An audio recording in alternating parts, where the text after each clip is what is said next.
Hi, this is Tom Kane, the voice of Jedi Master Yoda.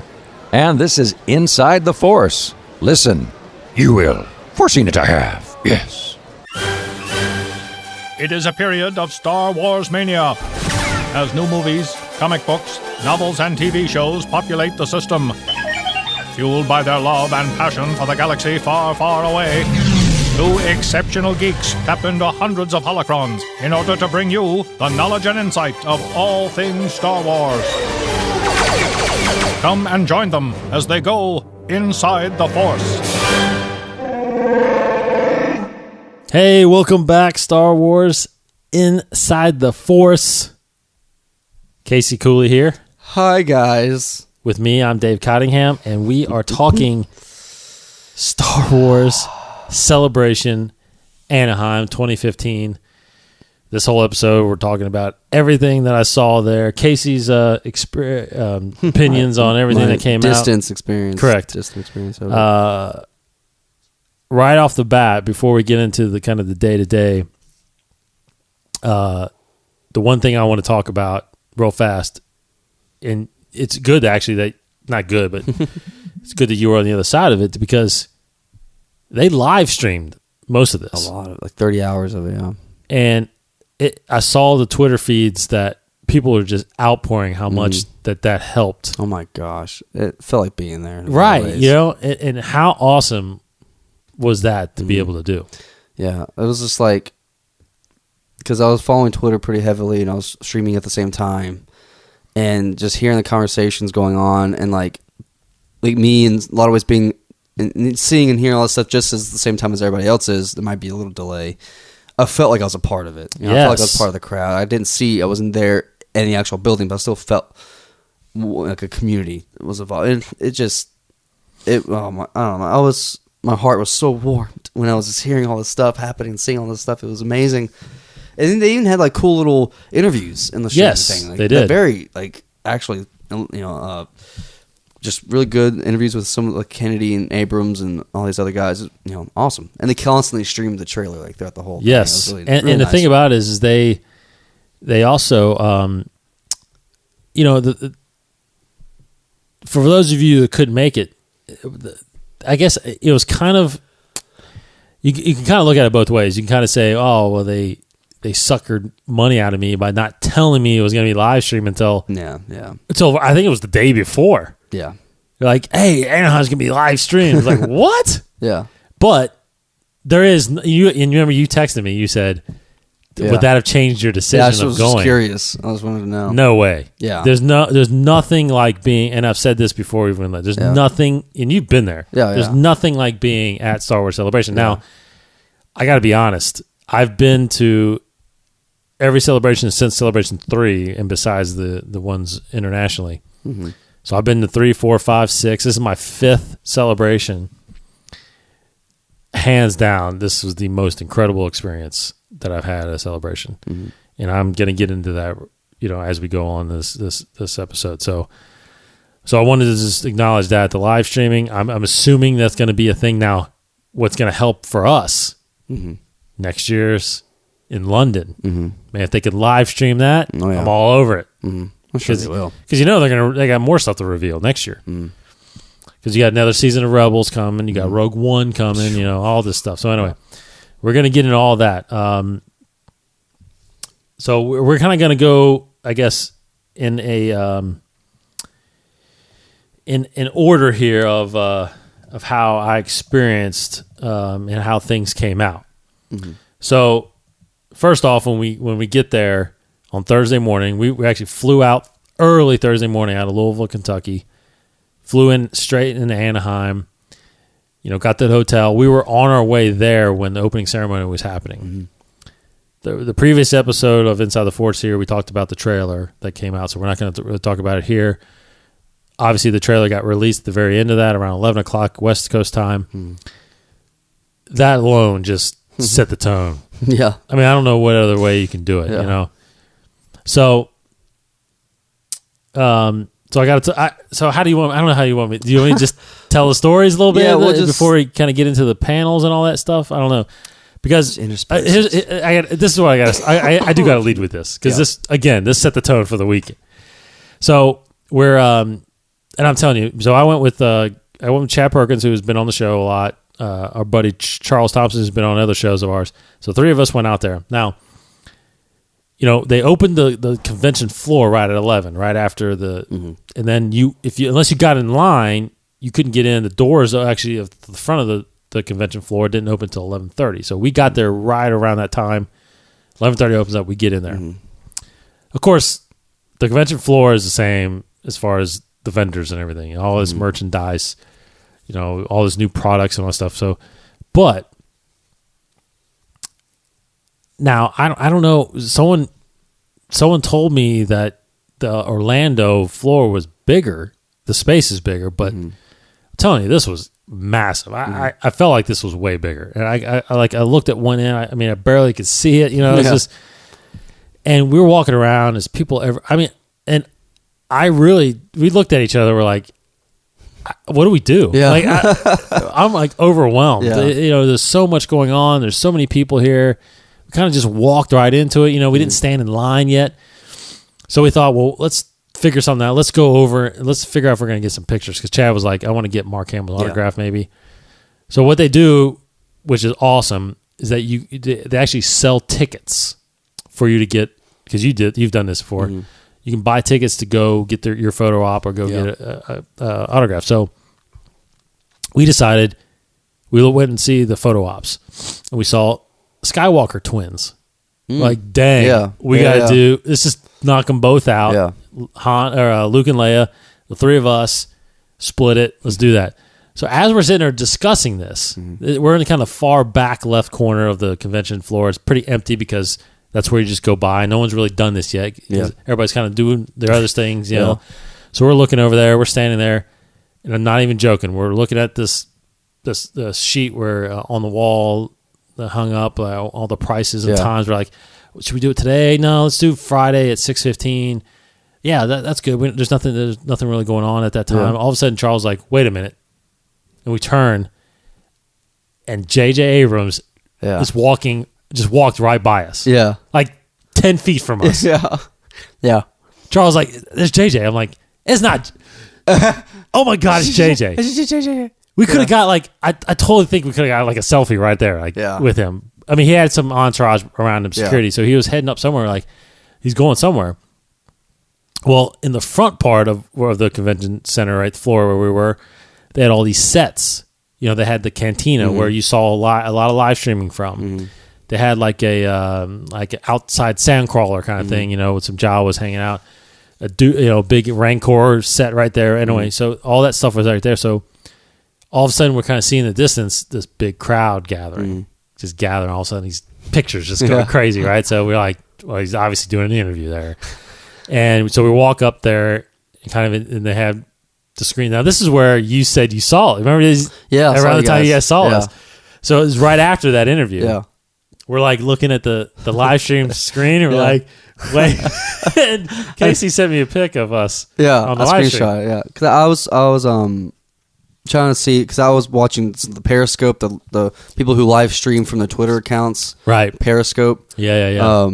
Not many people were actually doing it, so I saw one, and someone was right up against JJ at the same time you were watching him. Doing interviews. I was like, holy crap! And I was like, of course you were there. Like, did you see JJ? I see him on my phone. Do you see him in person? And when you were saying that, I couldn't see him. The crowd was so thick, but he was up there doing autographs and stuff. And then so that didn't last very long. He was just signing autographs, that kind of thing. Then you said you're watching the stream. And so I flipped over really quick and immediately saw Chad doing his little grin, pointing at the camera. So I screenshot it, sent it to you. And then next thing I know, you sent a picture of you and JJ. Oh God, yeah. So that's what I was getting to. Well, first off, right when that happened, I look over, and then there's I saw a woman sitting there, and it was Andy Gutierrez, who does Rebels Recon. Yeah. So I saw her sitting there, and I'm like, Chad, come here, I want to get a picture with her. No one was just... She was just standing there kind of tweeting, doing her thing, and I just kind of walked up to her and said, hey, Andy, do you mind if I get a picture? She's like, oh, no, great. Yeah. And I said, hey, great job on the Rebels. She's like, oh, my God, thank you. She's like, I had no idea what I'm doing. I'm totally, she was the sweetest girl. Very cute, I just kind of talked to her and just kind of told her, love Rebels. She's like, yeah, it's incredible working now. I mean, and I asked her, I said, isn't this crazy? She's like, yeah, it's my first celebration. She didn't get hired until right before Europe, 2013. So she wasn't even part of Lucasfilm when they did Celebration 6. So, so she'd only been there for a couple years now, not even a couple years. So then, so she was like, yeah, this is insane. She was real sweet. So we just talked to her a little while there. And then as that was happening, Charles was texting me. Yeah. Like, come over here. Because JJ went to the next spot over and sat down and did an interview. So me and Chad walk over, and we're behind about like 2 sets of people looking at JJ. And right across, there's Charles at the front. And he's like, come over here. So we're like, dang, we're in kind of good prime spot here. Because we were convinced that if we got close to him, we were going to have him sign our badges. Yeah. So then we're like, let's go over there. So we walk over, and so we're in the front of this crowd on the rail watching this interview. But I'm thinking, man, there's like 6 feet of gear in front of us. There's no way he's going to make his way over here. So he does the interview. He gets up, immediately walks over to where we were, starts signing autographs, shaking hands. And we're like, dang it. So then the security all of a sudden comes over, starts shuffling him over to the right. We're watching him walking. All of a sudden, because there's like, the railing the rope kind of went around to this area where there was like these black curtains, and they're shuffling him over that way. All of a sudden, he ducks under the rope and runs over to us and starts, he grabs somebody's thing, and signs, and shakes hand. But he comes up to me and Chad, and we're like, can you sign our badge? He's like, you got a marker? Yeah. Like, no. Yeah. I thought you had a marker. Yeah. He was like, oh, and he just shook our hands. Yeah. He's like, sorry guys. And then he walks away, but we got the handshake, and he shook his hand. And Charles, he's taking pictures. I posted the picture. He's all pissed off. Yeah. Because he's like, look at me, I'm doing the picture. But I'm telling you, that was like great first day. Noon. Yeah. 1 o'clock on Thursday. Yeah. And I'm telling you, it was right there. I'm like, how can this weekend get any better? Well, it does. I'll get to it.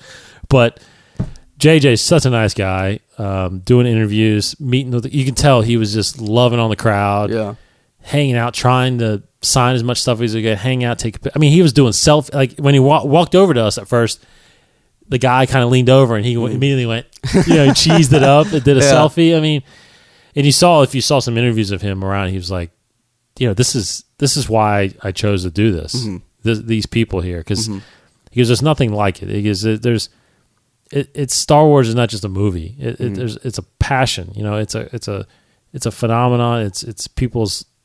There's so much more to it than just the movies and being in a movie and actors and directing stuff. You're part of something that is one of the biggest things in the world, and he has really, really embraced that. And I think Kathleen Kennedy doesn't get enough credit for embracing it. So, and anyway, but that was Thursday. Yeah. So obviously we're going crazy, but then I noticed there was a panel I wanted to get to, and this is the first kind of big topic I wanted to talk about, and that was the Clone War, Untold Clone Wars panel. Yeah. With Filoni and Pablo Hidalgo, moderated by David Collins, who were trying to get on the show here, but basically they were talking about what untold stories are out there and what's next for the Clone Wars. Now, me and you, big fans of Clone Wars, very upset that it got canceled, as a lot of people were. Now, we voiced our opinions about the animatic series that they've kind of put out. They actually put another one out while we were there called Bad Batch. I didn't go see it because I voiced on here that it's very hard for me to watch that stuff. They showed some clips, a lot of of different stories that were coming. Again, very difficult to watch. Cool concept, unbelievable concepts, which I'll mention here. But I don't know how much you know about that panel. Did you read the? Not really about that one. Okay. So the big thing was there's some interesting points that I know you're going to freak out about. I think I may even talk to you about it on the phone already. But so anyway, one of the big things that that came out from there was they had several seasons left to go. They had they just had a lot of stuff they want to do. There are a lot of concept art that they had already plans for. Now, one of them one of the first ones they released was Boba with R. Singh still meeting up with Cad Bane. Mm-hmm. In the concept art, Boba had his Mandalorian armor. Oh, man. Yeah, I know they were trying to do that. There's rumors, but that's awesome that they... Now, the cool thing, they showed a clip of Cad and Boba together, but the cool thing that they were going to explore was that Cad Bane knew Jango. And Jango and him were kind of like the ones at odds with each other. Like they were the two best bounty hunters at the time, and Cad at this point was kind of figuring out whether or not Boba was gonna be that person, and almost to the point where this was kind of him mentoring Boba, in a sense. So anyway, that was going to be some cool stuff there. Another one, of course, was the stories that they were going to get into was, of course, bringing Ahsoka back, because Ahsoka, as everybody knows now, comes back in Rebels, but she was going to come back in Clone Wars, and they were going to finish her story out, and then I'll get to kind of how that filters in. But one quick thing too, they did a whole thing on. They were going to do a whole thing on Wookiees. They were going to go back to Kashyyyk, and they were going to do the thing where they said that George, even back, they found an interview apparently or something like that back in '78, where he talked about Kashyyyk. Yeah. And how the Wookiees had this spiritual connection, almost Force-like, with the plants and the greenery on Kashyyyk, almost to the point where the forest could come to life and almost help fight with them. It was crazy. So they were going to do a Clone Wars battle on there where they kind of did that. There was a great concept art that Filoni drew of Tarful leaning or on his knees, talking to a tree, basically, asking for help, kind of thing. It's crazy. But anyway, of course, one of the things that is coming out this summer is a novel, called Dark Disciple. It's about Ventress. They showed an unaired episode, an animatic episode with Quinlan Voss, and how he met up with Ventress. That was supposed to be an 8-episode arc. Wow. Or, I'm sorry. Was it 8 episodes? Yeah, I think it was supposed to stretch 8. Ventress' story is supposed to be like 8 episodes. Jeez. And so they took all those scripts and gave it to Kristen Golden, who ended up turning it into the novel Dark Disciple. So Dark Disciple was going to be episodes of the Clone Wars. Now, see, to me, why don't you do that with like Bad Batch? Why don't you do that with that Crystal thing you did, online, or turn them into comics? Yeah, absolutely. Something that's more real than what we see. You know what I mean? That's more tangible. I don't know. I wish I would have been able to get up and ask that question, but. So anyway, they talked about how Lucas really liked Quinlan Voss, so that's why he wanted to get him developed. He didn't like how Ventress became Dooku's apprentice, Lucas, so that's why he kind of cut that out. So anyway, so that was those were kind of the big ones. The one thing I wanted to say is that they were going to bring back. There's going to be more Clone Troopers storylines with all that stuff leading up to Order 66. The big thing was Jesus. Your phone's blowing up over there. It's like all this. So the big thing was that was how they were going to wrap the Clone Wars series up. Yeah. Now, this was huge. Revealed. Oh my gosh. because they had the plan, and I think they were going to go. They didn't say it, but I remember Tom Kane told us they were going to go like 8, 9 episodes, 8, 9 seasons or something like that. But they weren't. The plan was to actually go right up to episode 3, but go beyond and kind of see what happens to these clones after Order 66, which would have made sense for what we saw in Rebels. Yeah. And then Ahsoka, how she survives Order 66. It was just crazy how everything kind of finished up, you know what I mean? It was just, I don't know. I think the way it sounds is we're gonna get those stories eventually.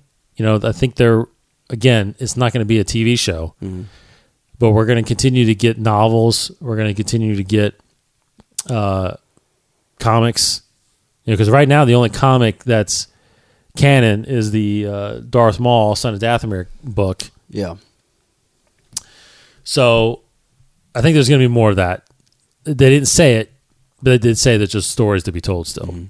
So for all the people that was out there that, bring back the Clone Wars, bring back the Clone Wars on TV, it's not going to happen. But I wish that they wouldn't do the animatics. I wish they would just turn those stories into something. Into the easiest thing I would think would be a comic, just turning it into a comic. That way you can see it visually. You can see what they're talking about. Still get these characters, or novel. Is the next best thing. But anyway, phenomenal. I thought that was a really cool. Another one was. Another one. Jeez. Because I just saw the concept art. I don't know if they were going to necessarily bring him in it, but they were going to touch on Kanan's master. Oh, yeah. In Clone Wars. How do they think that? So they, and I can't, her name is. Yeah, it's a crazy Star Wars name. That's right here. Look at my new handy book.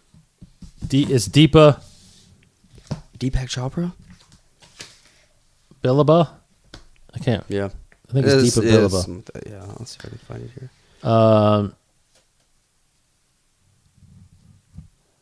Now, if people don't recognize her, she actually is in episode 1.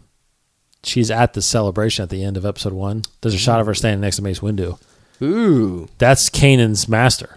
Awesome. I need to watch episode 1 again. Yeah, look her up. The shot of her is probably in there. Yeah. Deepa. So she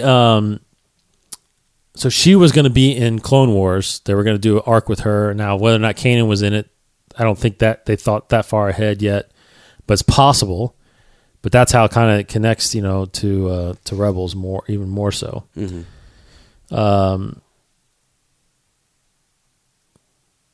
It's just what they had planned, man. It's just unbelievable. Yeah, there she is. So that's her right there next to Mace. Cool. So, like everybody else, I really missed the Clone Wars. You would have loved that panel. I think. Yeah. I don't know if you got any questions that I can maybe answer about it. I don't know. About Clone Wars? Yeah. No, yeah. I wish they didn't talk anymore about like timeline. They didn't talk about timeline.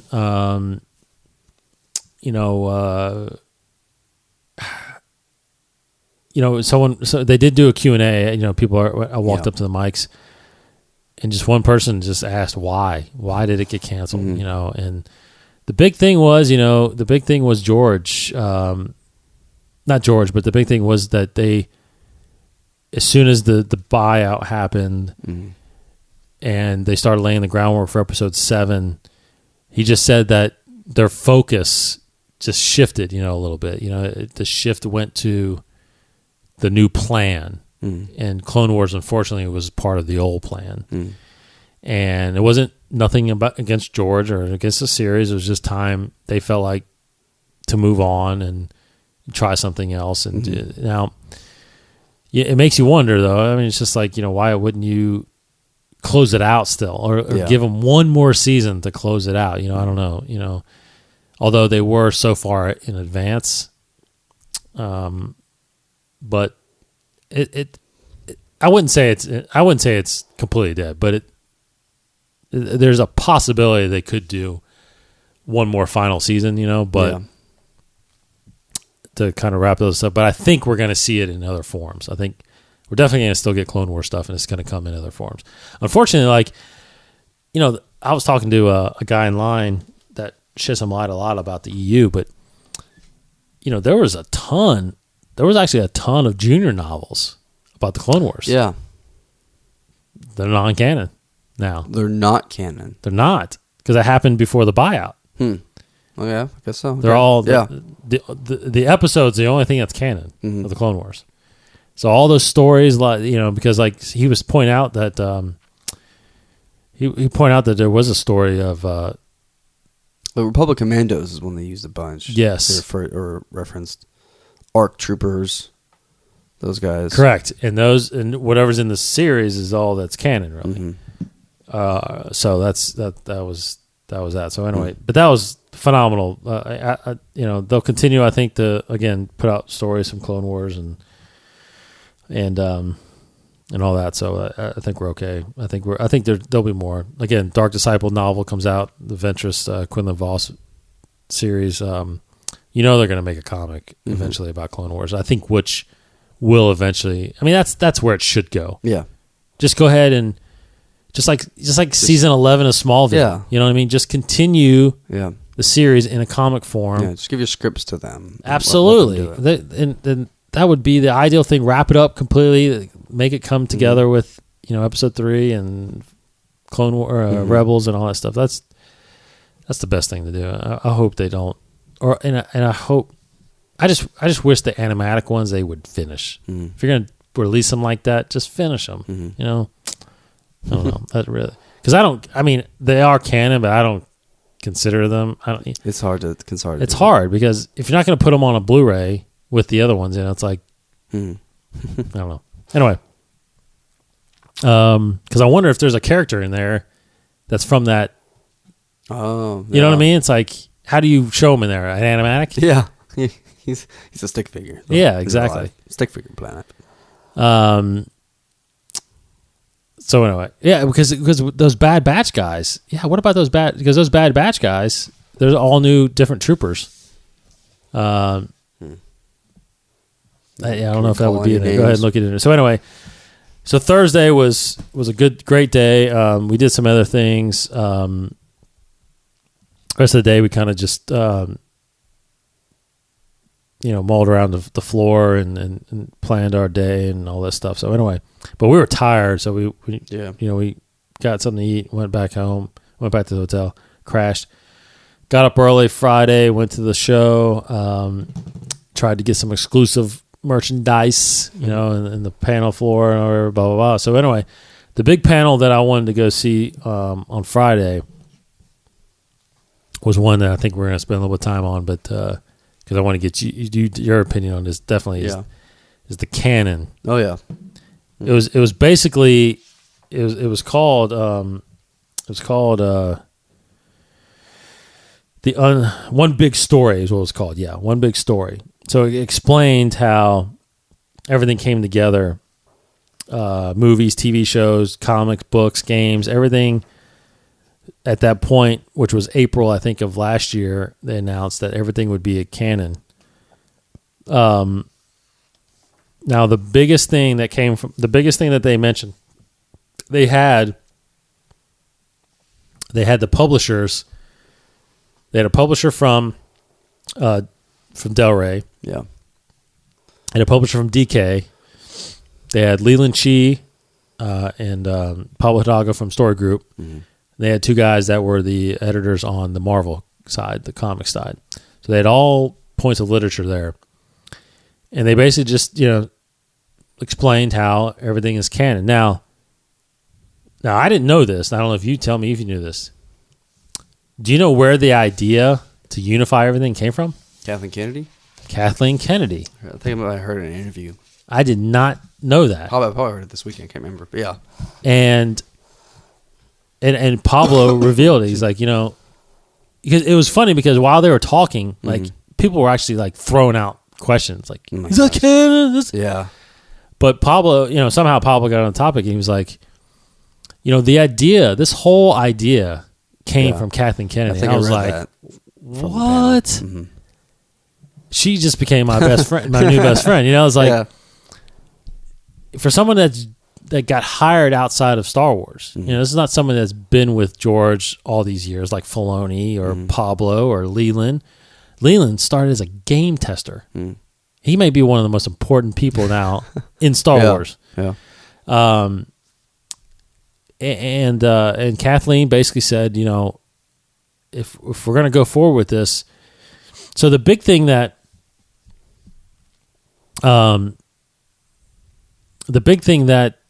I took from it as well, not just the Kathleen thing, but that they're not just accepting, like, if you're, say you're a novelist and you've got this story you want to write about Mace Windu, and you go to the story group and say, even if you're a New York Times best-selling author, if you go to Leland Chi and Pablo and say, hey, I got this great story of Mace, in between episodes 1 and 2, let's do this. They may think, oh my God, it's the greatest story ever. But guess what? They'll say, you need to shelve it. Yeah. You need to wait. Because, this is something, I think it was revealed there, they're not just taking the best stories and turning into a novel, taking the best stories, turning it.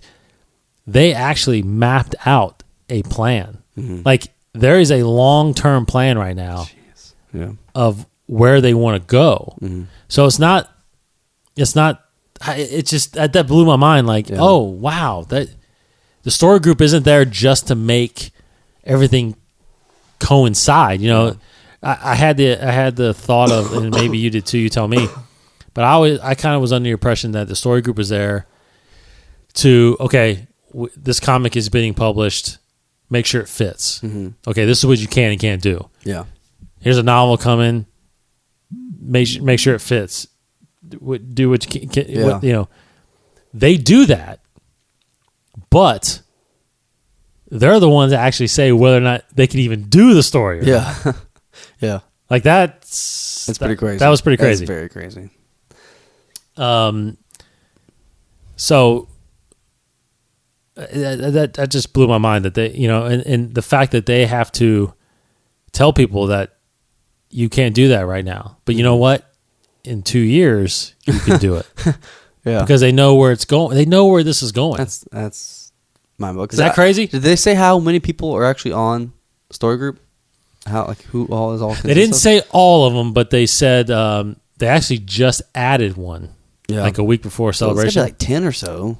I think there's probably 8 to 10. Yeah. Mm-hmm. Wow. There is a boss. Like, they say they have a boss. So there's somebody, I can't remember her name. It's a woman. She was appointed the head of the story group. Pablo is obviously a senior guy. Was it Jen Heddle? Is there an Amber? Maybe it probably. I think I've looked them up. Maybe the names up before. Yeah. But yeah. But one of them is actually the leader of the story group. Yeah. I don't think she makes decisions necessarily, but she kind of is the one that determines what's going on and what stories they need to review.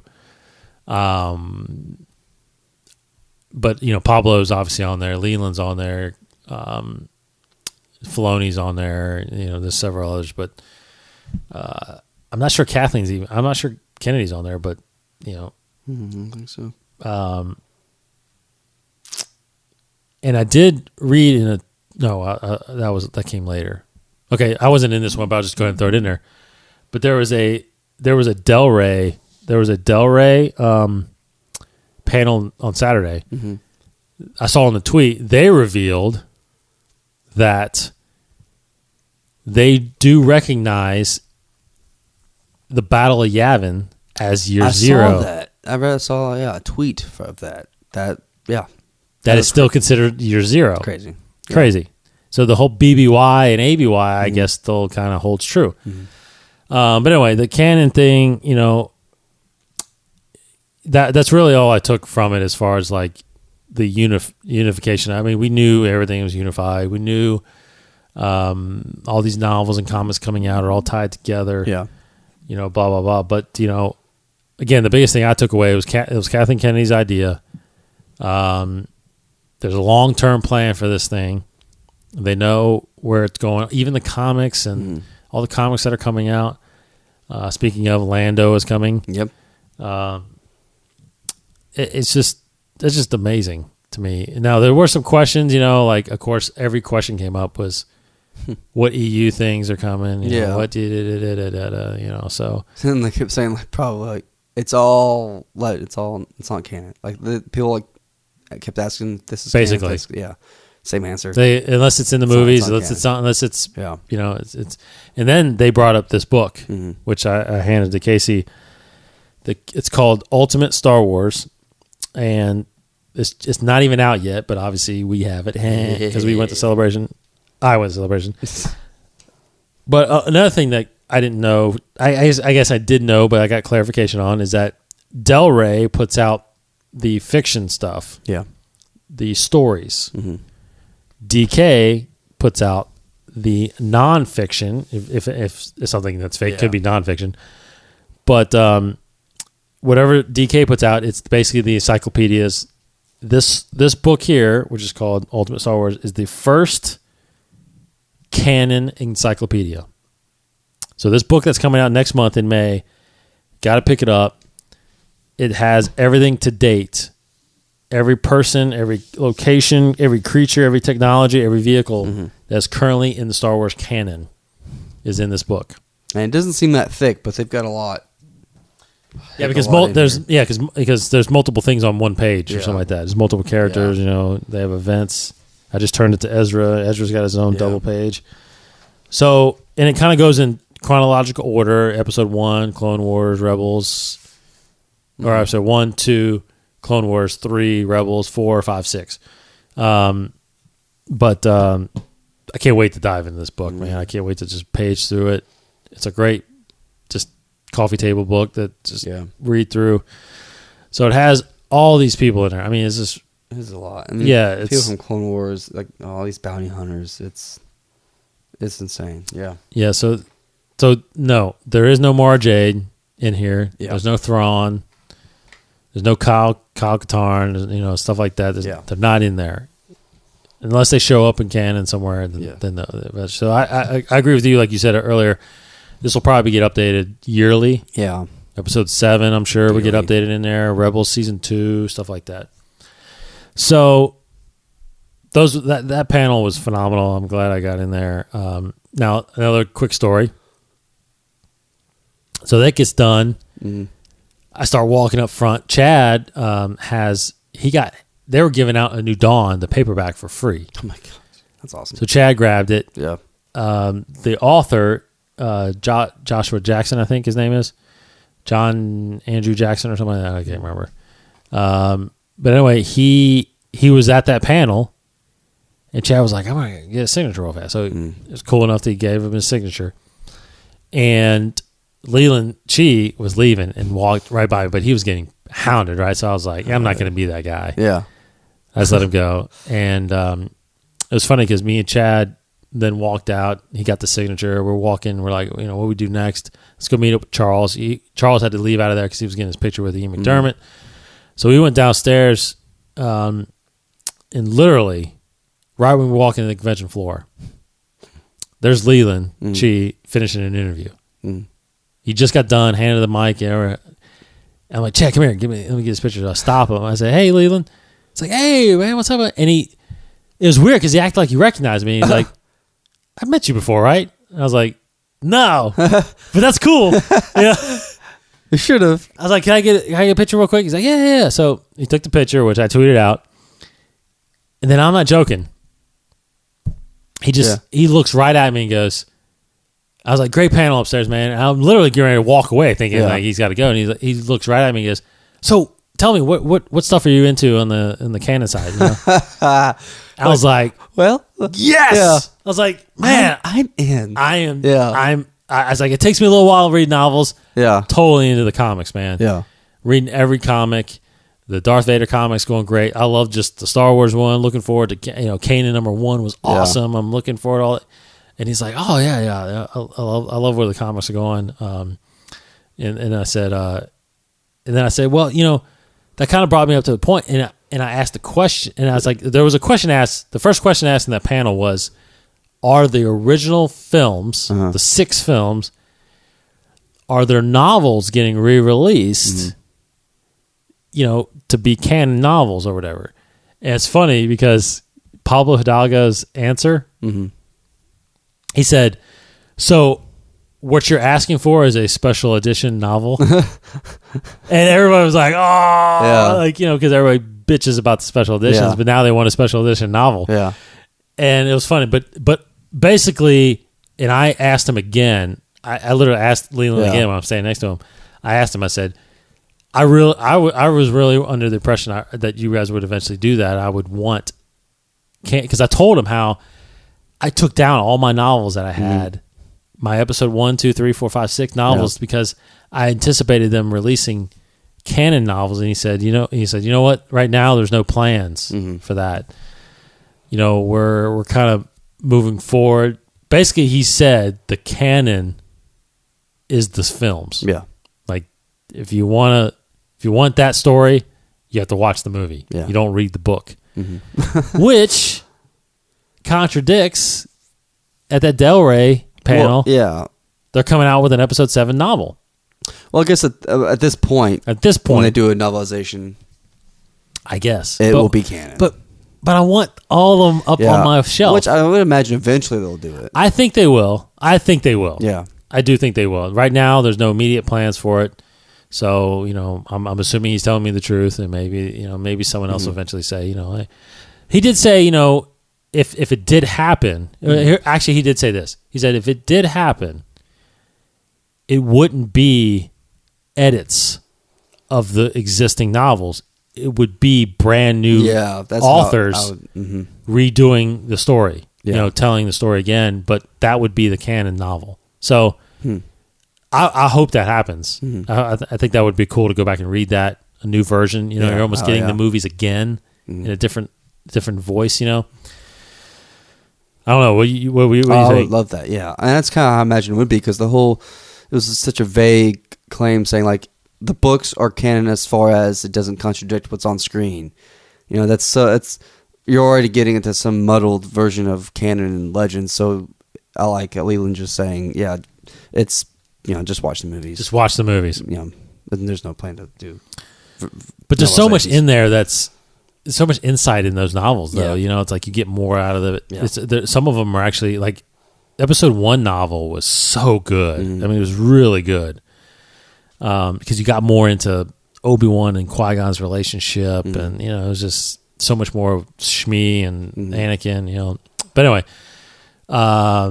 so I mean, I'm sitting there talking to Leland for like 15 minutes. So great. I mean, I felt like it was crazy because I told Chad later, I was like, I got to the point where I was like, oh, okay, well, thanks for everything you're doing with Star Wars, Leland. I really, really appreciate it, man. And hope to run into you again soon. He's like, okay, see you guys.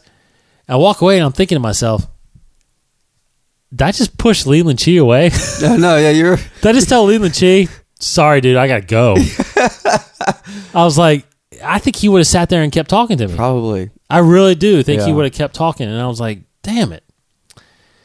So anyway, but that was, again, I don't know how this thing could get any better. I mean, I was like, Abrams, down Leland, and seeing this stuff, hearing this, I was like, man, I'm going crazy over here. I was having all these like nerd moments when you were telling me all this stuff, and, next to my wife, and she's like asking all these questions, like, you don't understand, like this, he's like the coolest, like he's the guy who holds all the information from Star Wars, and I'm like, he's the keeper of the holocron. And I was just telling him, like, Dave's doing he's so cool, like Dave's so awesome, he's hanging out with Leland Chi, he's like shaking his hand.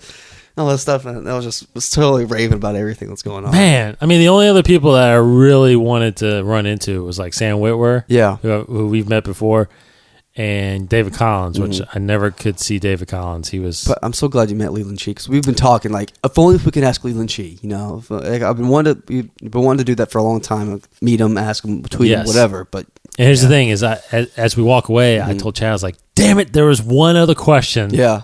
I wanted to ask him. Kick myself.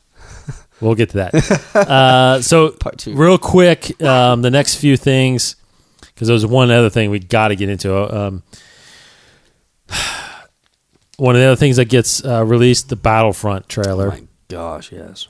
If you haven't seen that, go see that. Yeah.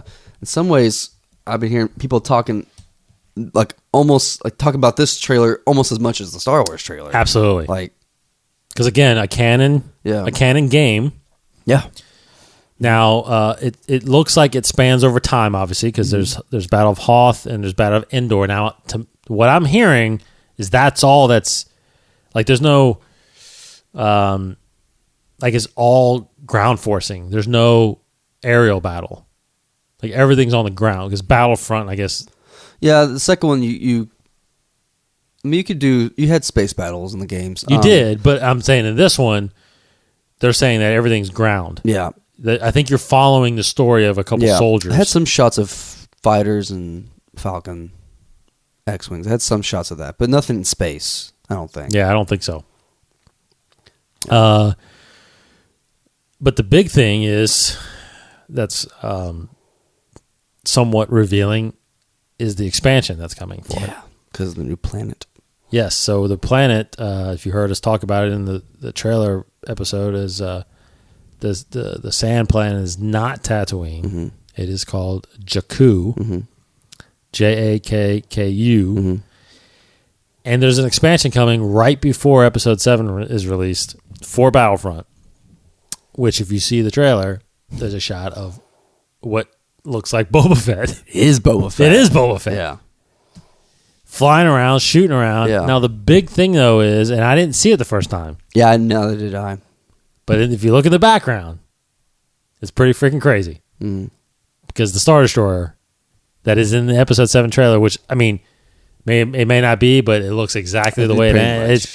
Yeah. You see it crashing in the background of this battle on Jakku. So we just talked about it in the trailer thing, how something must have happened with all this wreckage. Yeah. I mean, there's this concept art of a big AT-AT, right? That maybe Daisy really lives out of. X-Wings laying around. I mean, there's something went down in this, maybe right after Episode 6. Which I didn't know this, but that's what you're saying takes place, right? Yeah, apparently the rumor is going around, and I'm at this point thinking that just about every rumor I hear is true. Almost. Totally. But apparently, yeah, after Endor, this huge battle on Jakku, and that's where we're going to get to a lot of this explanation of what's going on. But the planet Jakku is pretty much abandoned and like a wasteland. Like there's like really no one living on it, I don't think. And then this battle happens, and then like the Star Destroyer, apparently the rumor is that the Star Destroyer crashes, some of the crew survives, and the rumor is that Max von Sydow is the commander, and him and his crew survive and live on Jakku, and then they become like some of the first inhabitants, settlers of Jakku, which, I mean, sounds kind of far-fetched, but, hey, it could be true. But how does Boba get there? Yeah, I know, like in that battle, I always thought, like, here in Jakku, that it's got to be in the same system as Tatooine, maybe. Probably. Neighboring it somehow. I don't know. But, yeah, Boba gets involved. I don't know. I mean, jeez, I just can't. But Jakku's not in this book yet, right? No, I couldn't see it. I mean, I'll look one time, but, yeah. But, yeah, so how Boba survives, that pretty much solidifies that he does survive the Sarlacc pit. Yeah. Which would make sense because Darth Maul can survive getting cut in half. The last we see him, he's just pulled in. He's not. Yeah. And if you read, which the Sarlacc I think is in here probably, if you read about the Sarlacc like we did before, you just get digested. You don't like actually get. Years, you don't actually get crushed. Yeah. So it'd be interesting to see. What size Sarlacc is? Sarlacc 7071. Yeah. So I wonder if they talk about that. How how it works and like how you can potentially survive. Man, it is. This is a big. Oh, it talks about Boba Fett. That's during the Boba Fett thing, but then also Also, 130, 135. It's also. I wonder if it really talks about it. No, it talks about Lando at the Sarlacc pit. I wonder if it has its own page. I don't see it. 135. No. One. So it's just mentioned. I don't think it has. It's actually its own. 143 is the last page it's on. So. Oh, it's interesting here. I just flipped to Biggs Darklighter. His article. The image of Biggs Darklighter is from a deleted scene. Deleted scene. So. Yep. There you go. No, there it is. So it does have Sarlacc has its own on 143. Yeah, it says, it just said, real quick, it just says, one of Jabba the Hutt's favorite pets, the mighty Sarlacc, nests in the pit of Carcoon. From above, only Sarlacc's mouth is visible. The rest of the enormous creature, including its vast stomach, is buried deep in the sand. When Jabba's prisoners dropped into the monstrous pit, the Sarlacc's tentacles grabbed them and dragged them into its mouth. Rows of hundreds of spear-like teeth prevent the prisoner from climbing out, and the Sarlacc swallows its prey whole. Han, Luke, and Chewbacca are taken to the pit for execution, but with help from friends, manage to escape. So, it swallows you whole, so it doesn't crush them or anything like that. So Boba is capable of getting out. So that's not a far-fetched thing. Anyway, so Battlefront comes out November. Yeah. Oh my gosh. I'm so now they had this big round rotunda thing that you get in line for, and you saw, and they didn't start it till Saturday, but you were able to walk in this thing and you watched 5 to 10 minutes of actual gameplay. Dang it, and I wanted to go in there, but I didn't have time to wait that long. Yeah. So the trailer was enough to see, but you got to go check that out. Yep. Now they did talk about at the canon thing. There is a novel coming. Oh yeah, a companion novel called Battlefront. That's gonna kind of. I don't think it's gonna be. I think it's gonna be a separate story. Yeah, but it's based on the same characters, I guess, that you're followed in Battlefront. So, okay. So then next to coming to the big thing is the Rebels 2 season premiere. Yes. So Saturday, I knew Saturday that was going to be my day because I knew. You understand, this was the first celebration that they actually sold out tickets. Yeah. On Wednesday, you couldn't buy a Saturday pass. On Friday, you couldn't buy a Sunday pass. The whole weekend was booked. So Saturday, when we walk in there Saturday, I'm telling you, it looked like the place tripled. There were so many people. The line for the Episode 7 exhibit, which you couldn't get into, we tried to go Thursday, Friday, and it was always about 100 people deep. And that was the worst part about it, to be honest. Staff did a great job, but this one, they were letting 20 in at a time, and they weren't giving them a time limit. Like, they can just roll around it, and then it wasn't until they left that you let the next ones in. It was crazy. So Saturday, we're like, first thing to do, we went to the convention floor, got some stuff, and then we're like, we got to go see. We walked upstairs, and I'm telling you, the line snaked, which was about 100 or so people. Then it went down the hall. Oh, my gosh. Then it went down the steps. Yeah. Outside. I was like, how many people? They're like, it's probably 1,000 people. Yeah. Trying to get in this thing. 20 at a time. I'm like, no way. Ain't doing it. Ain't going to happen. So, anyway, so I figured we'll go get some lunch. The season 2 premiere was at 5 o'clock that day. We got lunch right before noon, and I was like, we got to go upstairs and see how they're doing this thing because it's crazy packed. Yeah. So we walk up there. It's about 1 o'clock. So about 4 hours, and there was a panel in the digital stage going on at 2 o'clock that they had people lined up for queued. And then there's more people kind of hanging out in front of the thing. And I started talking to someone. They're like, yeah, that's the Rebels line started. And it started snaking a little bit. Yeah. But, so we were like, all right, let's get let me, I was like, you guys can go. I'll hold you. I'll stay or whatever. Because I need to do this. So I get in line, and I'm really only about, I'm probably only about 100 deep. Yeah. And so I'm standing there for a few minutes, and then they walk us into this other room where they start queuing. You know, you've been in those lines. And luckily we get right next to the wall where there's a plug, you know. So great. unplugged my Just pad sit in. and Yeah, we just chill, sit. yeah. And the great thing about it is I talked to this. I really started talking to this guy next to me. He eventually told me his name was Mikey. And I want to get him on the show, and I'm going to get him on the show. But he's read every EU novel. Every EU novel since he was a kid. Yeah. And we got to talking about just everything, man. And we talked about the trailer. We dissected the trailer. And that's when he told me, he's like, they released a Rebels trailer. I was like, what? And I pulled it out right then. I was freaking out when I was watching it. You just watched it. Yeah. I mean, what do you think? Oh, my gosh. I mean, I remember thinking how I felt about season 1 of Rebels, how it was so much like the original movies. It felt so epic and just nostalgic. This one, even more so. Like, it's more just the action seems crazier, the drama seems more intense, but it just feels so much like Star Wars. The music helps totally, of course, but like, yeah, because I was so invested with these characters right off the bat, and I don't know, I'm just glued to it. I'm all into the show. Can't get enough. I mean, you heard. I heard when you heard freaking Palpatine. Yeah, I was like, oh, great. What? I didn't honestly, and I didn't like we talk about characters that we would like to see. I never thought we would really see Emperor. Really, maybe, but this is dialogue. I remember telling you, I think in previous episode, I was like, at some point they got to show Vader. Yeah, and they got to show the Emperor. They got, yeah. But I was like thinking it was like season 3.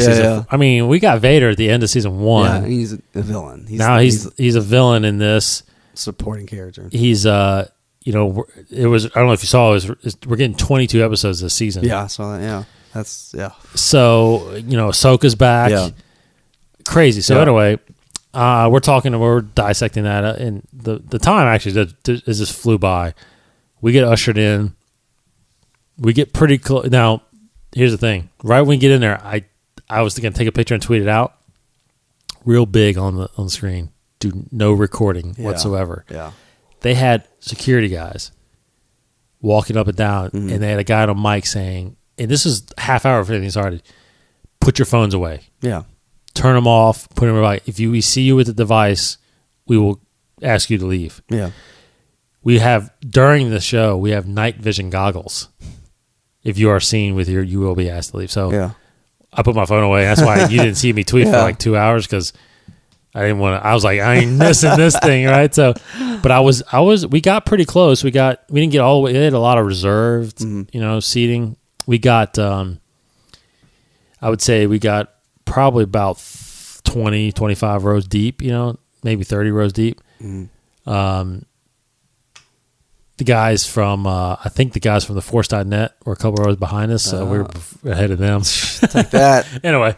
Forcecast. Yeah, Forcecast. So, obviously, they were running behind. They had the red carpet beforehand. They were running behind a little bit. So, Collins comes out, introduces Filoni and the other executive producer. His name escapes me. Kimberg. Yeah. And they basically say thanks to the cast and everything. Let's just play it. So they play the season finale of season 1, where Ahsoka's revealed, and then they go right into the 2-part episode of season 2. And I just gotta say, there's no bootleg copy out there, because I know no one was there to record it. No one will see this thing till it airs. But I'm telling you, you guys are in for a free. I'm not even gonna say a word about it. You understand how good this season's going to be. Yeah. If you've seen the trailer, all that Captain Rex stuff, none of that's in there, and that's coming, I'm sure, later. But this was really setting up Vader, and oh man, I don't even want to say anything more about it. I've read some interviews with Filoni talking about how they're going to use Vader, and like how they're changing the characters a bit, which seems really interesting. Like, Vader will be there, but he won't be like, in every episode. Right. Because it's like, if you put the Vader up against these characters, he's going to win. Absolutely. These guys aren't ready yet. No. Kind of thing. And it was cool, like, talking about how Ahsoka's lightsabers, white, and get into the crystals, like how the crystals change color itself, but depending on the user. Yes. So that's why. So I didn't know that. A little white. I didn't know that either. And they said they talked about that in the Younglings episodes of Clone Wars, and I don't remember that either. How the crystals are white starting off, and they change color depending on the user. That's what that was the interview I read. I'll try to pull up the quote. I don't remember that, but yeah, I don't remember that at all. That's why it shocked me to read that. But yeah, very interesting. And then they said like Sabine's gonna have like a different color hair, and she did in the trailer. So really cool. I'm excited. I'm pumped to see just more. Yeah, the Vader looks. Yeah, the way that it's just, they tinted his lenses really red. There's some really close shots of his mask, and it's just phenomenal. Yeah. Man, it's just very McCrory. And it's James Earl Jones. Yeah, I heard that while they were recording James Earl Jones, that they like put a live filter on his recording, I guess. While they're in the studio, I guess so they can just hear it. Yeah. But that's cool. And Palpatine's voice by Sam Witwer. Oh man, so good. It's incredible. I mean, our buddy Rainey, Matt Rainey, met up with us on Saturday, and God bless him, he stood in line and waited to get see, and he hadn't seen a thing from Rebels except the trailer. And I was like, I hope you're into it, man. He was clapping the whole way, man. He was like, "This, oh my gosh, it's so cool." Yeah, I mean, everybody was floored. Just wait. This thing is where they're taking this thing. I mean, now, and unlike Clone Wars, I'm 100% sure we will get an ending to this series, and where this goes is going to be unbelievable. So I'm expecting just complete and utter chaos and shock and surprise with this and what it could do for the live action films. Absolutely. And whether or not how close this butts up to episode 4, and all that stuff. And when's Obi-Wan going to show up ever? Yoda possibly. I don't know. So anyway, unfortunately we did not make it to Sunday. We left Sunday morning to fly back to Kentucky. But we still got to talk about what was revealed Sunday. Now, if I would have known this... Yeah, no. Well, and I totally forgot that Gareth Edwards and Josh Trank were going to be there. Although Josh Trank canceled. He didn't show up. Oh, he did? Okay. He bailed. Now, he's involved in the second standalone film, right? Which has no details whatsoever. Right. No, Gareth Edwards for Rogue One. Rogue One. Yeah. And that's all we knew the title of. Mm-hmm. Now, they did reveal that this is now the Star Wars anthology. Yeah, they're calling I heard that word thrown, and I haven't heard it before. So it's like the first episode of this anthology that they have planned for the standalones. I like that too. That's a good name. Yeah, so it's Rogue One. Star Wars. They had a concept art that they revealed. And what was that? It was these troopers. I guess it was rebel soldiers running in the rain, or was just a dark blue night, maybe. And it looked like some kind of platform hangar. They're just like running towards something from left to right. So, I mean, it looks cool. I guess, and there's just a lot of interviews with Gareth Edwards talking about it, how they're going for a much more grittier, realistic Star Wars. There's not going to be any Jedi users, no Force, no Jedis, because this is a world without Jedi. So it's, basically how do you save the galaxy without Jedis? And it's basically just, average, according, in Star Wars world, average people trying to save the Republic, trying to bring back the Republic, defeat the Empire. Well, the actual description that came out was a band of resistance fighters. Resistance, there's that word. Unite for a daring mission to steal the Death Star plans. Yeah, and we talked about in Star Wars anthology film Rogue One. We've talked about that on the show here. Whether we thought Rogue One would be about, or any movie in general will be about stealing Death Star plans, and how we thought. How could you do that? Because we know how it ends. Yes. It's like one of those, like the prequels. We know how it ends. So, but it sounded like, based off what was leaked from that panel, it seems like it's going to be an amazing film. Yeah. So they put a video out. Yeah. ILM quickly put together a teaser. Now, what I can see was just some TIE fighters kind of flying, and then all of a sudden, camera's pushing in, and then it reveals the sky, similar to the Star Destroyer. Yeah. There's the Death Star with Obi-Wan's voiceover. That's right. Jedi are peacekeepers. To the Empire. Like the same voiceover they used actually in episode 3 trailer. That's right. Oh, it's so... Until the dark times. Until the Empire. Yeah, then boom. See the dark. But then apparently there was some like war action sounds while the logo came up. Yeah, it was like fluttering, like the logo, it was like a masking kind of effect where the text in the logo was like fluttering as if there was like some kind of image there in a way. It was just like kind of like flickering in a way. Because you hear a lot of like chatter over the radio, almost like a comlink chatter of like soldiers go like, yeah, go, like, you know, like shouting like they're Mayday type thing, and like they're in a battle. And it just comes to a, you know, crescendo, like it peaks in silence. And then you see, you know, Rogue One, all that kind of stuff. It's just like hearing that and seeing the images, it feels like this is going to be like a straight up almost war film. Well, I was about to say basically the highlights that came from the panel was Rogue One is an anthology. Shooting begins this summer. The film is going to be a realistic war film. Yeah. Takes place between episodes 3 and 4. Closer to 4. Yeah. Absence of Jedi, like you said, are felt. People involved worked on war films, Saving Private Ryan and Black Hawk Down. It felt like that. Really, that radio chatter too at the end, definitely. Like it just. I mean, you want to talk about changing the landscape. Mm-hmm. This is bringing a whole nother element, a whole nother feel to Star Wars. That's very, you know. I mean, I think you've felt some of this sometimes in the games, you know, and stuff like that. But I don't know. I'm just stunned that we're getting something like this. Mm-hmm. You know, I'm shocked. Some people are like really relieved and looking forward to something like this, like without Jedi, you know, seeing like a different point of view from. Well, I think if we ever get a live action, I think it'll get away from that as well. I think it'll be more like a live action TV show. Yes, yeah, like it'll be more reality based in a sense, more war, or you know, the bounty hunter side of it, where it's just hunting or something. You know, that makes more sense for a live action film or a live action TV show than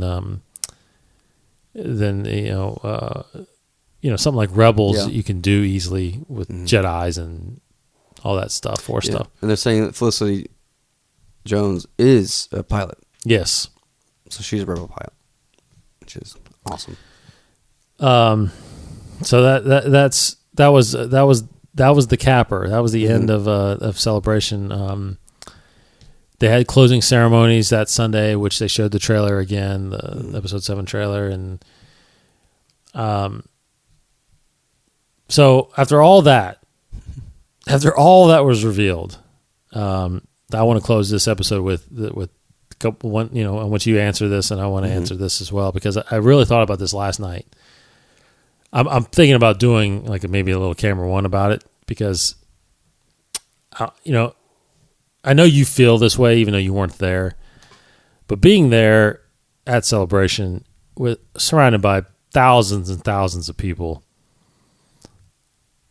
but all thousands of people have the same thoughts, you know, and passions. Now, some, may not like the prequels. Some may not like what happened with Clone Wars or whatever. But either way, they're there because of some kind of passion and love for Star Wars, even if it's just the original trilogy. And going to Celebration, it really does. Like, I just thought of it as flying back. Like, you know, I love Star Wars all the time. But going to something like that really just brings it all up again, you know, and brings it to the surface. And Filoni said it best when he was in the season 2 premiere. He said, "Thanks for coming out." He's like, "Thanks for the reception that you guys have had for us and for this and for Rebels." He goes, I love Celebration. I'll never forget when he said that. He said, "I love Celebration.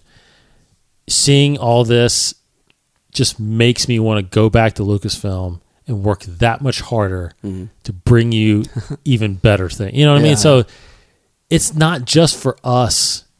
It really is to let them know that you're doing the right things. You're giving us what we want. You're giving the fans what they need. You're telling the right stories. We appreciate you just as much. You know what I mean? So I wanted to say to you, just again, and we've done this several times. I think we did this when we came back. No, we didn't have a show last night when we came back from. No. I don't know if it was on the 21 podcast maybe or something like that, but I remember talking about it. But like at some point, like just for a minute or two, just after all this now, because think about it. When we went to Celebration 6, the only thing new we could see was season 5 of Clone Wars. That was it. There may have been a novel coming out or two, but the novels weren't pushed as much then. The expanded universe. Yeah, they came out. It kind of gone down just a tad. It did at that point. There were some books I think that had just come out, or there was that one series. Yeah. But again, it was expanded universe, and people understood that it could not. George never sanctioned it. Blah blah blah, whatever. But either way, the only thing we knew was real visually was Clone Wars. Well, now, I mean, think about it. We got an episode 7 coming out. We got a new season of Clone Wars, or a new season of Rebels coming out. We got new comics coming out, new novels, a standalone anthology movie, and it's all Battlefront. It's all part of the same timeline. We're getting all this stuff from all these different people. I mean, just say in a minute or two, just describe what is Star Wars, what has it been meaning to you, especially after this weekend? Oh geez, yeah. I mean, I like many humans, I grew up with it, growing up in the 90s. I saw it before the special edition, then I grew up with the special edition, all that stuff. But my fandom didn't really kick off probably until I got into middle school.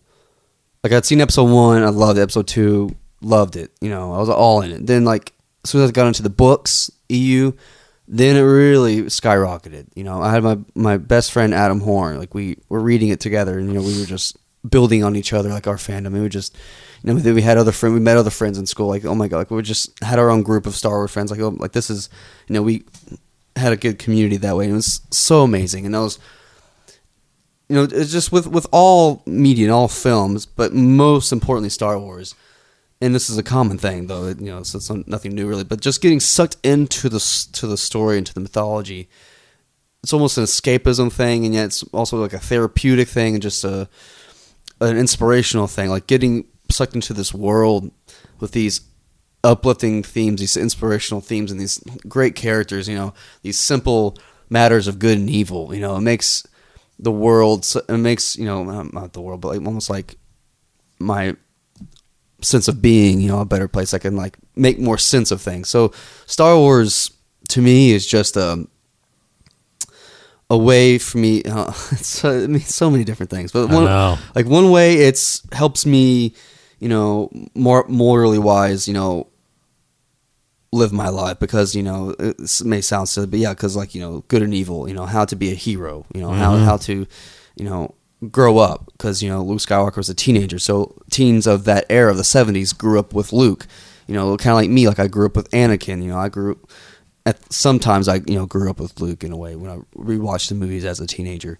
So I related to Star Wars that way. So Star Wars kind of helped teach me lifelong lessons in that way. Also, just most importantly, it encourages, it motivates, it builds up my imagination and my creativity. I feed off creativity, as a creative person. I thrive off it. I can't live without it. So Star Wars is a fountain of creativity, and it's continually, even now more so than ever, growing. That's why now I feel like my creative juices are at its peak, because we're getting all this stuff constantly, and every year we'll be getting a film. So I'm excited that the universe is growing. This world that I grew up in, that I've lived in my whole life, pretty much, as far back as I can remember, and I can remember pretty daggone far back. Star Wars has been a part of my life, and I'm just glad that it will be there forever, and I can raise my kids in that. I've been telling my wife, like, I can't wait to take my kids to Celebration. And she's excited too, actually. I'm showing her all this stuff. Yeah. She's like, oh, that's really cool. And I'm like, yeah, like to share this with people that I love means a whole lot, you know. I think people need to experience it, whether or not you think it's nerdy or not, whatever. It's something that affects you, whether you know it or not. It affects our world because it's such a infecting, you know, in the best connotation of the word thing. So love it. Always will love it. Can't say anything else bad about it. I was, you know, I posed how I'm going to answer this. Like, I posed a question to Chad a little bit. We were kind of, again, just overwhelmed with what was happening over the weekend, and I kind of looked at him and I said, you know, is there anything bigger than Star Wars? Yeah. Like, you know, I don't know what is. I mean, I guess you can argue maybe Disney has more of a which is obviously owns Star Wars now, and Disney does hold up in my life. It's the same, very similar to Star Wars. But you know, but think about it.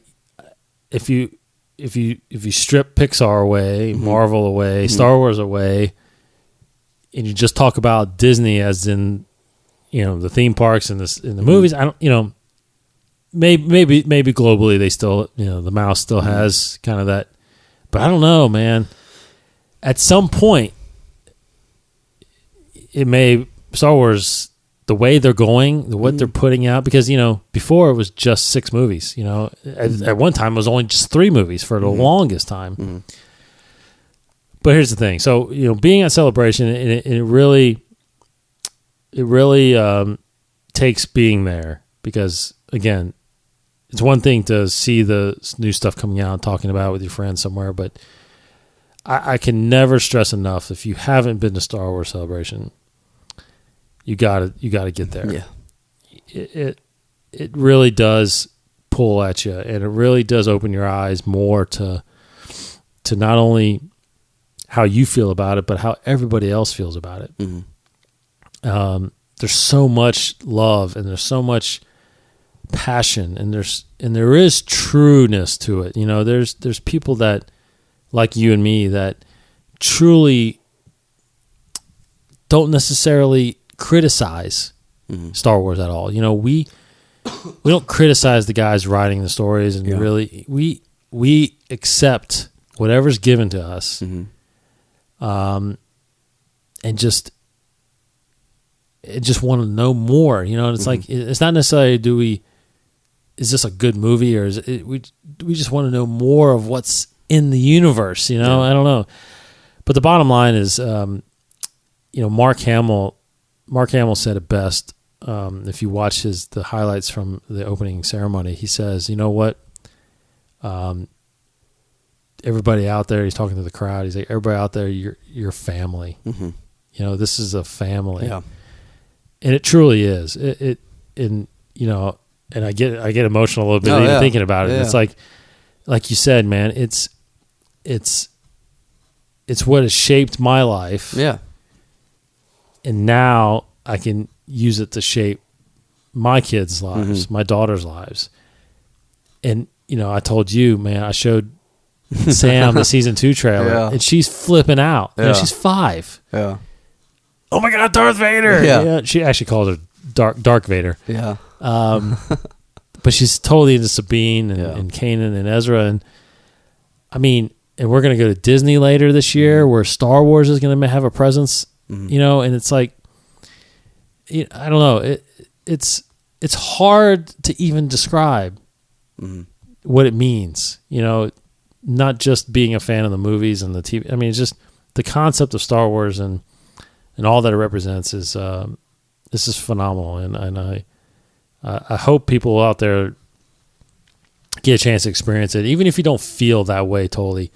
You know, the thing about it is, and a buddy of mine today was, we were talking about it to somebody, telling them how and he even said, and Charles, it was us, Charles even said, he's like, you know, I love Star Wars. I love Star Wars, but man, there's people out there that just know everything, and they read everything, and there's so much more into it. And I looked at him and I said, dude, it's not about that. someone may have read more than you, and they may have more knowledge about some characters and vehicles and whatever stories, but that doesn't mean the love, the passion, because I know him. I know how much he cares about Star Wars and loves Star Wars. It's like, don't discredit, man. You know what I mean? Like, don't discredit your passion just because you don't read everything and listen to everything. And because you can just love the original trilogy and still feel like what we feel like. Yeah. You know what I mean? So that's the power of Star Wars, and it really is a credit to. It's amazing what one person like George Lucas created. Yeah. Oh my gosh.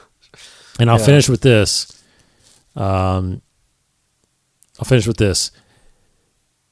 we're leaving Saturday night, final done. We had actually, unbelievably, if you see some pictures out there, we ran into some famous people. We actually knew Adrian Curry and Chris Gore, and we actually were at a bar with them, hung out with them for a little while Saturday night before we left. As we were leaving, this is blowing my mind. After an unbelievable weekend, it's like, what can get any better? Standing in the corner is Leland Chi again. Yeah. And he's waiting for his father-in-law. Yeah. And I was like, oh my God, Leland. Hey, it was like, oh, hey, what's up, guys? And I'm just like basically saying, hey, thanks for a great weekend. We got to head back, blah, blah, blah. And he's like, oh, okay, that's cool. And Chad was like, hey, this is your chance. You wanted to ask him. Yeah. So I got my answer, and this made me so happy. Yeah. I asked him, I said, Leland, when you guys are sitting there talking about what stories to do and figuring out all this stuff, how much did how much of what you learned from George and working with George, how much does that influence the storytelling and whatnot? Yeah. Now he kind of took my question a little bit the wrong way. It was like, well, we're still putting out Clone Wars stuff. That's George's last touch with Star Wars. Yeah. He's not involved in anything from going forward.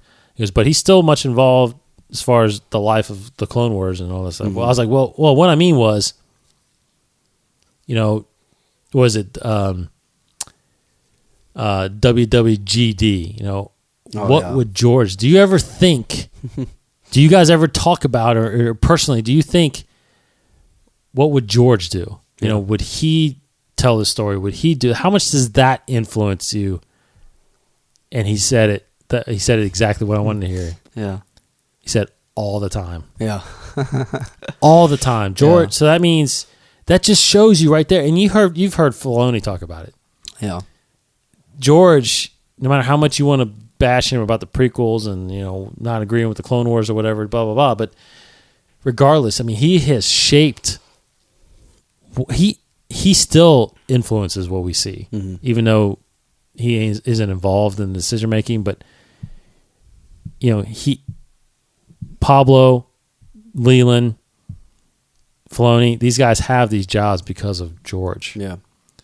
And Kathleen Kennedy, even though she wasn't around it, somehow is taking the reins. And yeah, apparently they're really good friends. They've known each other for a long time. Well, they have, sure. And I guess and she's a fan. She's been around it somehow. Yeah, she's just that's crazy. Yeah, that children of George. Absolutely, yeah. And the people don't, and all those people that say, "Oh, thank God George is out of it." I'm sorry, but this is still his universe. Yeah, and there's nothing wrong with that, because think about it. Even Abrams was influenced by George. Yeah, even though he obviously talked a little bit about it at the beginning, but he became a filmmaker because of Star Wars too. I mean, like all these guys. The reach that Star Wars has in the world is unbelievable. So I can't wait for the next celebration. I can't wait for what's coming. And we're gonna keep talking about it, man. We're gonna keep talking about it. So we'll close it out. We talked enough. I've talked enough. I talked a lot on this one because yeah. Anything I missed, or do you think that? No, man. Just some details, maybe like little pieces of news here and there, but we got it covered. I think those are the big points I wanted to go over. And A little thing I will throw out there that I just thought of, kind of Casey brought it up, but we've been doing trivia at the end of each episode. Well, I think we're not going to do one again in this episode, but I'll make sure and look and see how many we've done. I think you're in the lead, but I am, but I'm just saying what we're going to do is the last trivia will be the 100th episode. Okay. Then we'll close it out because a lot of stuff in there is non-canon. We don't want to do anything that's non-canon. So I'll just see how many. We'll just make it so that we've done 100 questions, and we may have to do a couple because we're missing a couple. We might have to double up the next couple episodes. But 100th episode, we'll do trivia one more time, and that's it. We'll retire that book. We'll get into some canon stuff. Somehow we'll incorporate something at the end. You know, like lots of read. Maybe we'll talk about it. Yeah, highlight a character or something like that. Maybe. Yes. Oh, that's exactly what we can do. A little bit more like 5-minute profile. Man, that's exactly what we can do. We can go back to the true profiling because we have the whole thing in here now. So that's exactly what we can do. So love it. Move it. Anyway, that's it. That's our celebration report. That's our celebration opinions. Thanks for listening, guys. There's so much excitement around Star Wars. It's incredible. So, again, if you don't know, real quick, I'll say Star Wars Celebration London, or actually, they're calling it Celebration Europe, I guess, right? Yeah. Oops, what the hell happened here? Celebration Europe, July 15th through the 17th. XL London. I guess that's a city. I don't. Yeah, I don't know. Or part of London. Don't know London. Yeah, you're from London. That's why everybody in Star Wars. Star Wars Celebration in London, 2016, July 15th through the 16th. Tickets are on sale now. So if you're in that area, I suggest you buy your ticket because it will sell out, I'm sure. All right, thanks everybody for checking us out and sticking with us and staying with us. We got. We'll be back next week with all the news leading, whatever news comes out. New comics are coming out this week, I think, so we'll review those. And we will have I think Lords of the Sith is the next novel coming out. I got an early copy. I met someone at Celebration that I think has already read it, so we're going to get a preview review of that. Nothing spoiled, but we'll get kind of an account of what's going on there, and hopefully that'll be on next week. So, anyway, thanks for checking us out. InsideTheForce.com. Go there, follow everything. We're there. Listen to everything. He's Casey Cooley. I've got a great feeling about this. It's hard to find a quote, so I just wanted to say. Nice. Is that the Casey Cooley? That's my own quote. Nice. I've got a great feeling about this. I was trying to find something good, but I just didn't want to. Yeah, nothing as encompassing as what's going on right and now. I'll finish with this. Our fan film is now out. Yeah. StarWarsBounty.com. Go to StarWarsBounty.com. Watch the film, Star Wars Bounty. Real short. It's only about 5 minutes long. Check that out for us. We put that out as we left for Celebration. So, anyway. That'll do it. We'll see you guys next week. He's Casey. Goodbye, everybody. At Kryptonian1138. I'm Dave Cottingham at dcottingham21. And truly, after all this celebration stuff, in all sincerity, may the Force be with you. This has been a production of the 21 Network. For more great podcasts, visit 21network.com. To view additional content, subscribe to our YouTube channel at youtube.com/21network. Follow us on Twitter at 21network for the latest news and updates. The 21 Network, for the fan and all of us.